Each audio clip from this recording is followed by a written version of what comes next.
안녕하십니까? 이번에는 현재보다 미래를 걱정한다는 주제로 여러분과 대화를 나눠보겠습니다. 부제는 과도한 유동성이 인플레이션을 불러일으키고 그래서 침체를 우려하게 만든다입니다. 채권왕으로 유명한 제프리 건들락이 지난주 한 언론 매체와 인터뷰를 했는데 물가가 쉽게 하락하지 않을 거라면서 그 이후로 통화량이 너무 많이 늘어난 것을 들었습니다. 팬데믹 이전과 비교할 때 현재 7조 달러 이상 M2 광의의 통화량이 증가했다는 것입니다. 사람들은 모기지를 재융자할 수 있다고 말하지만 그러나 앞으로 월납입금이 훨씬 더 나빠질 것이라고, 다시 말해서 지불해야 될 돈이 더 많아질 것이라고 예상했습니다. 결과적으로 장기적으로 지속되는 인플레이션은 경기 침체를 불러일으킬 것이라며 현재 여러 데이터들이 그렇게 좋지 않다며 자신은 경기 침체를 예상한다고 발언을 했습니다. 현재 연준이 유동성을 회수하고 있는데 그렇게 되면 불황이 나타나야 됨에도 불구하고 시중에 돈이 너무 많이 풀려서 불황이라는 현상이 나타나지 않고 있다는 진단까지 했습니다. 채권왕이라는 별명이 그냥 붙은 게 아니죠. 이 제프리 건들락의 경기 침체 예상이라고 하는 우리에게는 그렇게 유쾌하지 않은 전망 잘 마음속에 새겨놔야 될 것 같습니다.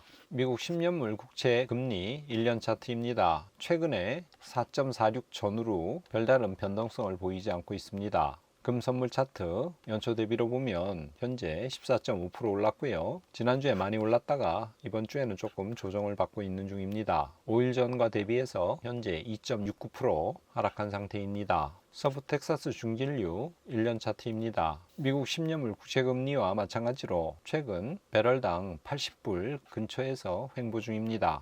비트코인 차트 지난 5일 대비 0.11% 올랐습니다. 거의 변동이 없는 수준이죠. 연초 대비로 보면 현재 거의 54%가량 상승했습니다. S&P 500 지난 5일 대비로 0.01% 하락했습니다. 연초 대비로 보면 현재 12% 상승한 상태입니다.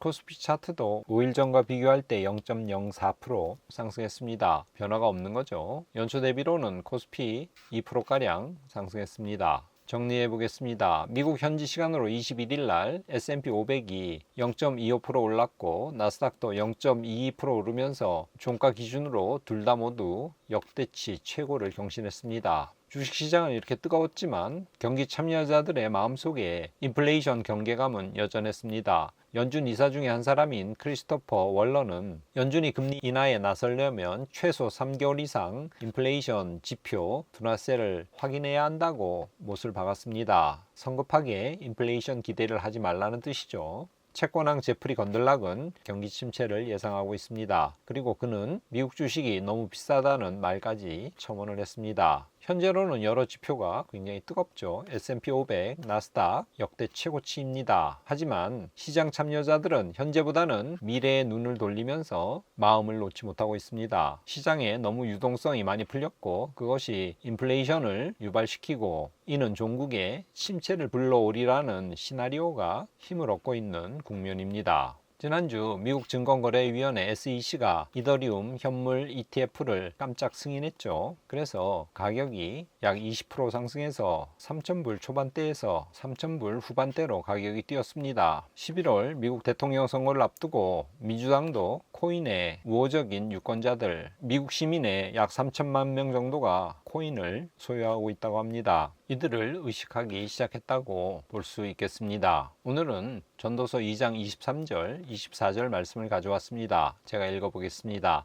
일평생에 근심하며 수고하는 것이 슬픔뿐이라 그의 마음이 밤에도 쉬지 못하나니 이것도 헛되도다. 사람이 먹고 마시고 수고하는 것보다 그의 마음을 더 기쁘게 하는 것은 없나니 이것도 본즉 하나님의 손에서 나오는 것이로다. 전도서는 기본적으로 해 아래에서 수고하는 모든 수고가 헛되다고 하는 비관론을 설파하고 있습니다. 오늘 23절에도 그러한 요소가 등장하죠. 일평생에 근심하고 수고하는 것이 슬픔뿐이고 그의 마음이 밤에도 쉬지 못한다고 인생의 헛됨을 노래하고 있습니다. 하지만 특별히 하반절에서 그의 마음이 밤에도 쉬지 못한다고 여기에 그 내용이 있죠. 표현함으로써 불행한 인간의 숙명적인 모습을 요약해서 나타내고 있습니다. 하지만 24절에서는 기쁨에 대해서도 거론하고 있습니다. 먹고 마시고 수고하는 것, 그런 표현이 나오죠. 여기 사람이 먹고 마시고 수고하는 것, 이것이 인간의 기본적인 삶인데, 이 먹고 마시고 수고하는 것이 인간의 마음을 기쁘게 한다고 전도서 기자는 설명하고 있습니다. 피조물로서 먹고 마시고 일하는 것 자체는 기쁨이며, 그것이 기쁨일 수 있는 이유는 하나님과 관련되어 있기 때문이라고 기자는 고백하고 있습니다. 여기 이것도 본즉 하나님의 손에서 나오는 것이라 이렇게 이야기하고 있죠.